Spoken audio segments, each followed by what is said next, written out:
Salam and hello everyone. According to the Sunnah or the traditions of the Prophet, peace be upon him, there are a select group of people who are permitted to make tayammum or dry ablution to satisfy their ritual purity for prayer. They include those who do not have access to clean water, a traveler, for example. They also include those who are ill. This includes those whom, if they come into contact with water, then this could result in some form of hardship, or this could even be life-threatening, or can cause a loss of a limb or an organ, or delay a recovery, for example. And they also include those whom, if they use water or cold water, they may become disabled, and the act of warming themselves would not undo the harm that's actually been caused by the water. Now, for some of us, especially in the winter months, we might be thinking that perhaps this applies to us. It's too frigid in our house or our apartment, and it takes forever for the running tap water to warm up.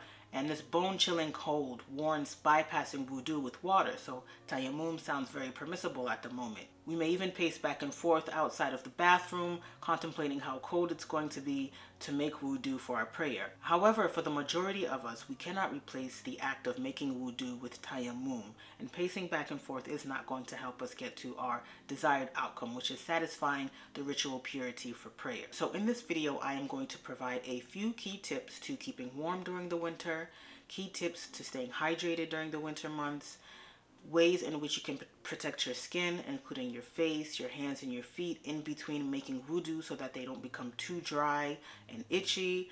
And I'm also going to provide a few tips on how you can set your mind in the right place in your preparation for wudu, regardless of where you are and regardless of what climate you live in.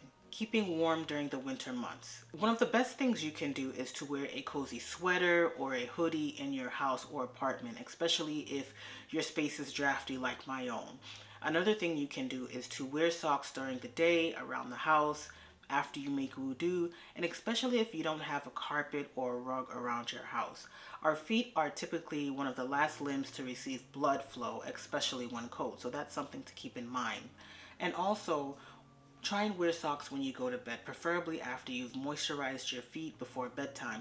A lot of us underestimate, again, the importance of feet. Also, limit going out too much, especially in very frigid temperatures. And when you have to, bundle up, wear layers as well. That way, if you go out and you get too hot, you can just peel back the layers like an onion, and this helps you regulate your body temperature. Another thing to think about is winterizing your apartment or your home. So this includes covering your windows and your doors with draft protection or draft blocking material such as curtains or plastic wrap. Number 2, keeping hydrated during the winter months. One of the best things you can do is to drink warm liquids, including warm tea, milk, coffee, soups, or broths. And of course, don't forget to drink water. And as a side note, during the winter months, many of us experience dry skin because we are dehydrated, as we tend to eat more but drink less. So this is something to keep in mind during these months. Number 3, keep your skin from becoming too dry in between wudu. Because dry skin exacerbates feeling cold and uncomfortable, which can happen when making wudu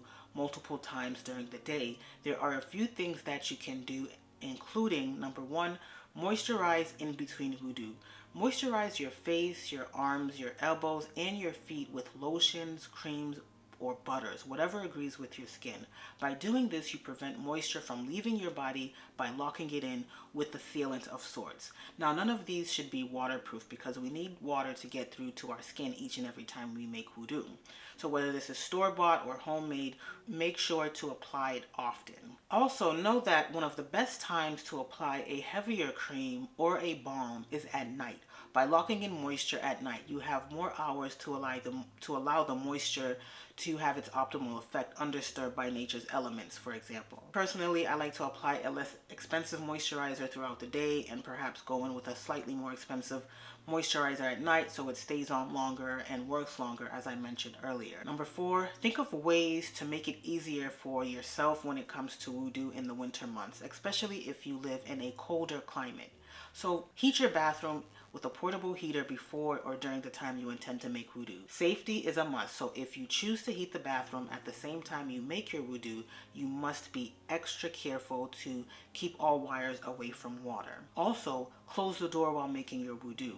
Wind gusts tend to come in and out of the bathroom readily, so this may help with reducing some of the bathroom wind chill. Also, warm up some water in your water boiler, your microwave, your stove, and put it in a container that you want to use to make wudu. This also helps save on water waste since you're not running water from the tap. And then finally, free your mind from this obstacle of cold wudu by giving yourself a set time to complete your wudu and know that you are rewarded by Allah subhanahu wa ta'ala for making wudu. On this note, I want to remind us all of a hadith when thinking about wudu, and it is as follows. Abu Hurairah reported that Allah's Messenger, peace be upon him, said to Bilal, "Bilal, narrate to me which act at the time of morning prayer you did in Islam for which you hope to receive good reward. For I heard during the night the sound of your steps before me in paradise." Bilal said, "I did not do any act in Islam for which I hope to get any benefit but this, that when I perform complete ablution during the night or day, I observe prayer with that purification, what Allah has ordained for me to pray." Inshallah, you would have found this discussion today beneficial for you. May Allah make it easy on you, especially if you live in a cold climate or are having some type of complication making your wudu. Thank you for watching and see you in the next video.